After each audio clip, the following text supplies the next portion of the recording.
I know it's been a while, but guys, I'm trying. I'm extremely busy. So in my last CRX video, I installed the traction bar,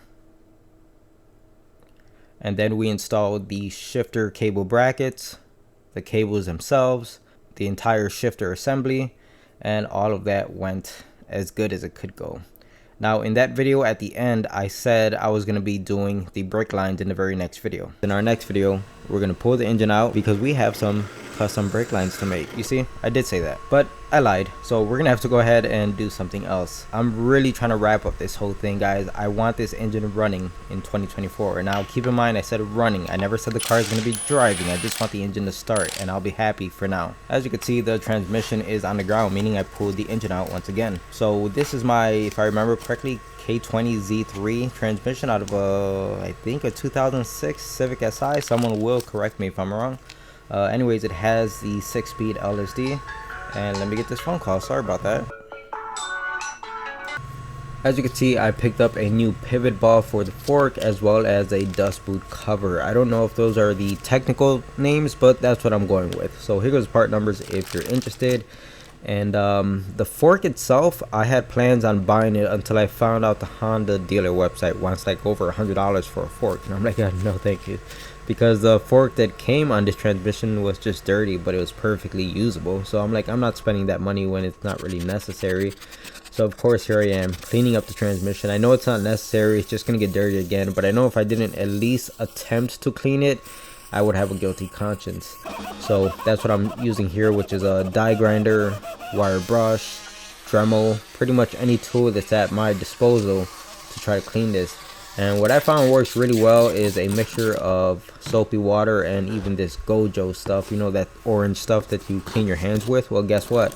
If it cleaned your hands so well, it works pretty dang good for cleaning engine parts as well. So I use this thing quite often, similar mixture like this, to clean a lot of dirty engine parts, and it works pretty dang well.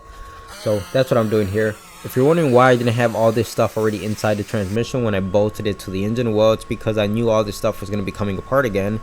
It just needed to go on the engine for the sake of mock-up and putting the engine in the car to see what I'm working with and what else I have to do. I knew it was all going to come back apart again.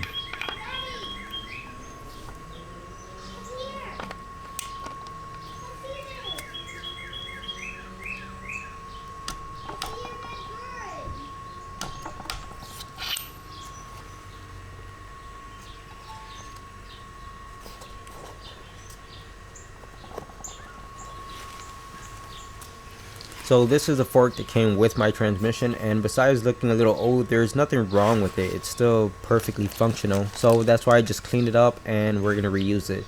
But I did end up buying a new retainer clip, so there goes the part number for that, and it's gonna go in just like this. So the whole point of this retainer clip is to hold on to that pivot ball that we just installed. And there is a little bit of grease that you have to apply on the pivoting points of this thing, right where it pivots on the ball as well as where it pivots on the throwout bearing. So yeah, here I am struggling putting on grease, so that's a thing now.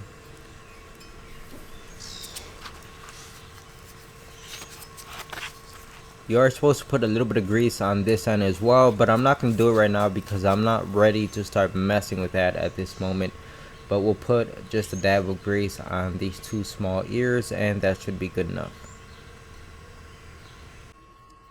And back at the transmission, we'll put a little bit of grease on the ball as well as the transmission right here. You can see I'm putting a very thin layer, especially right here on the splines. This thing starts spinning really fast. It's going to spit out any excess grease, which you really don't want. So super thin on the grease here. And here goes our new, I don't know, release bearing, throwout bearing, call it whatever you want. But this is where I messed up because I went ahead and put the fork in without the bearing in place. And the reason why I did this is because I went on YouTube and watched one guy's video on how to do this. And yeah, that's what happens when someone makes a bad video and everyone else just follows behind. You know, you make the same mistake that that guy in the video made. Anyways, I learned my lesson very quickly. I had to pop it back off of the pivoting ball right there to get the bearing on. And as you can see, it's moving super easy. I did clean up that excess grease.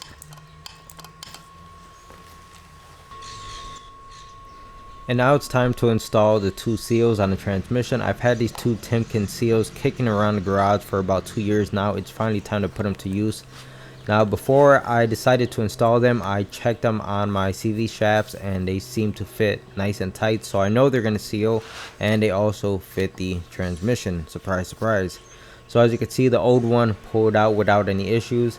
And if we look inside of here, there's actually a spring that I don't want to pop out while you're trying to install this. So I'm actually using transmission assembly lube here, and it has like a very high thick type of texture to it, so that helps to retain the spring and prevents it from falling out. And don't worry, it's made for transmission, so it's perfectly safe to go inside of the transmission.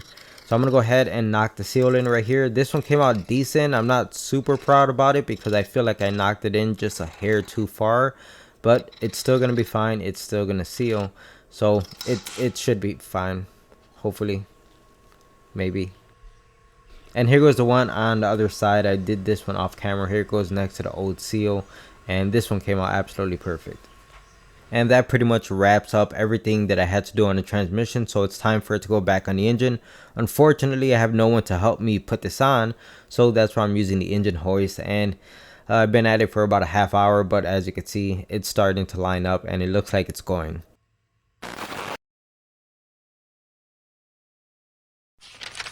Moving on to the shifter cables, I actually decided to modify them. You can see I have these two rib nuts that I had to drill, and I countersunk them. You can see they now sit flush with the bracket. If you watch Gears and Gasoline, you see that Ben recently had an issue with these clips coming out while driving and costing him a championship, which really sucks. So here's a custom bracket that I made. Yes, it's very elaborate, very involved, and it took me a lot of time to make this thing. But this is how it bolts up using two 10mm bolts, and you could say it's overkill, but guess what? One of these clips has come out of my car, a different car, while I was driving in the past. So this has happened to me, and it sucks to be stranded in the middle of the street and you can't get your car in or out of gear. So with the bracket in place, you could see how it prevents the retainer clips from coming up and ever even being possible for them to come off. With that fixed, let's move on to the next problem.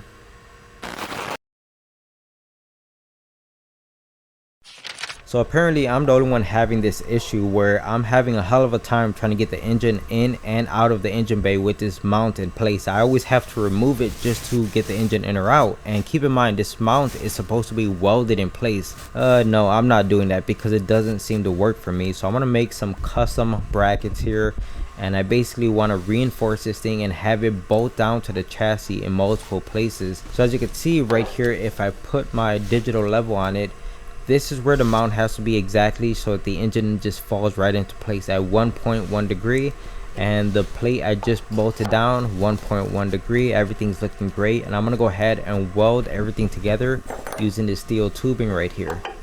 So that's the point, guys. I want to make this mount 100% bolt in, no welding at all, but I need to make it as rigid as possible to withstand the torque that the engine is going to be applying to this thing. So right there, it's already bolted down to the strut tower, which is going to make it very stiff. But I also want to go ahead and do this. As you can see, I made up this extra plate. It's going to get welded to the actual mount. I'm going to drill a hole in the center, and that's going to be another area where it bolts down. And don't worry, that skimpy little 10 mil is not going to be the only bolt on the plate that's on the strut tower. There's going to be another one on the left side. I just haven't gotten to it yet.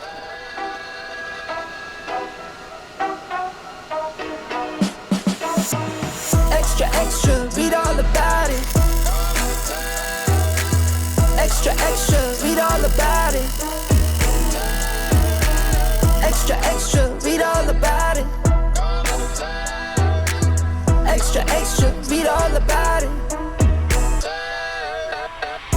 Hot off the press, brand new news, front page, who is this? All black on, real low key, take a guess. I stand out from the rest, no contest. I've been the man, I am him. Only fear God with the fear God I'm in. Been blessed, prayed up, amen. Now I'm getting to this money like a paper route kid. Extra, read all about it. Extra, read all about it.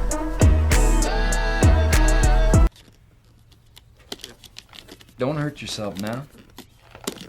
Can't do it. Can't do it. Extra, read all about it.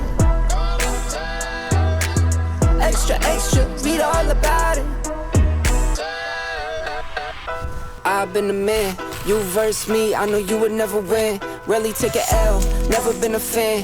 Added sense, top speed, rest is in the wind. I just do me, I don't chase trends. First they all hate, then they wanna make friends. Talking about weed, that was never. Since I'm in a welding mood, let's move on to the next thing. So this is the rear engine mount. It gets bolted onto the subframe, but on the left side of the mount over here, it needs this support bracket, which the only way to mount this is to weld it. So that's what I did. I bolted it to the actual mount to make sure it's located in the correct place, and then I ran a few welds all the way around it. So that's pretty solid. It's not going anywhere. Let's move on to the next thing I have to weld, which is this was where the fuel filter used to sit, and if you watch a previous video, you could see that the shift cables hit the fuel filter. So that was not going to work. I have to move it, and that's exactly what I'm doing right now. I'm going to go ahead and grind off this stud that I just put 2 little tack welds because that was temporary, and I knew that. So here was a bracket that I made to hold the bracket. Yes, I made a bracket for a bracket. Deal with it. So this actually took quite some time to try to figure this out and how I was going to mount it, where I was going to mount it, and I think it turned out pretty dang cool. So this bracket that I just made has to be welded onto the subframe. It has threads tapped into it so that I could set the other bracket on top of it and bolt it down. So that way I could remove the bracket easily, but when it's bolted down, it's 100% solid, and that's not going anywhere. As you can see, the filter has been moved over just a few inches and in a completely different direction, which means I have to remake some fuel lines. I'll show you that later on in the video, but for now, let's move on to something else.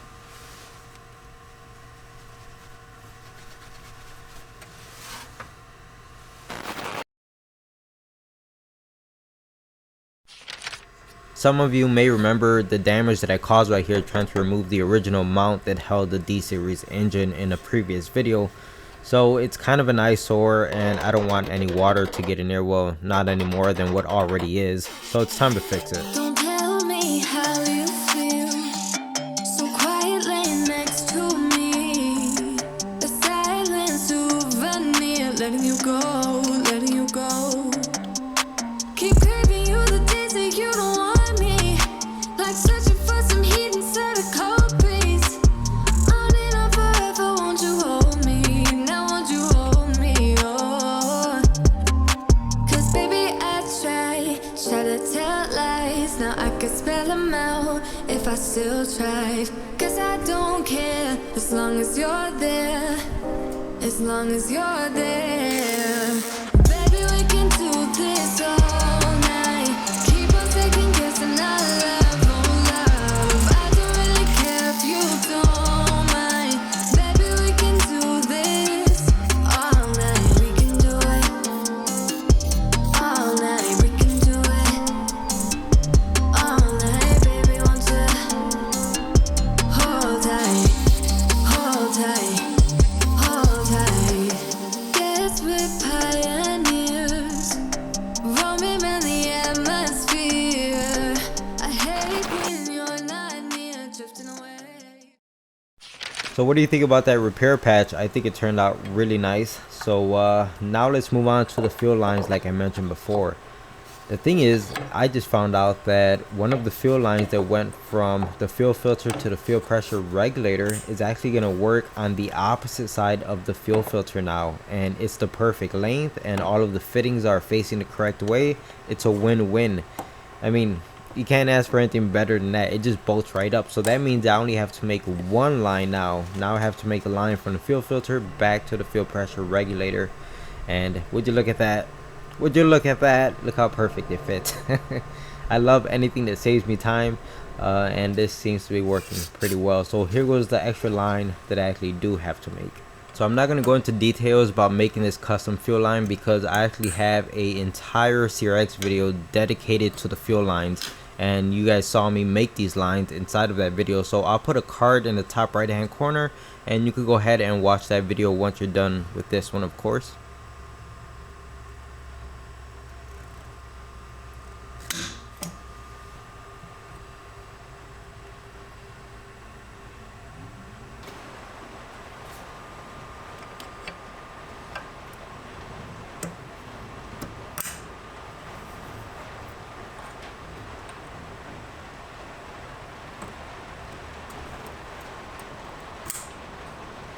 So all of that looks pretty good, but I just realized that I forgot to test fit the return line and make sure that the new line I just made wasn't going to interfere with it.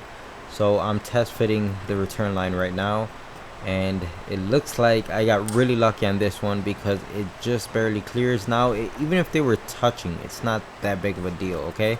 But they're not touching, and if I wanted to, I could come up with some sort of bracket or some sort of a holder retainer clip to separate the two lines and make sure they don't come in contact. It's not that big of a deal, but there is a space between them.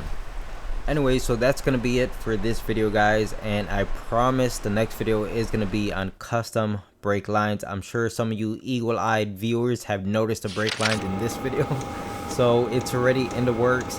And yeah, so another thing is, you guys saw all the work I got done in this video, right? I could have easily stretched this into another 8 videos, but I'm not trying to do that, guys. I'm really not trying to waste your time, anyone's time.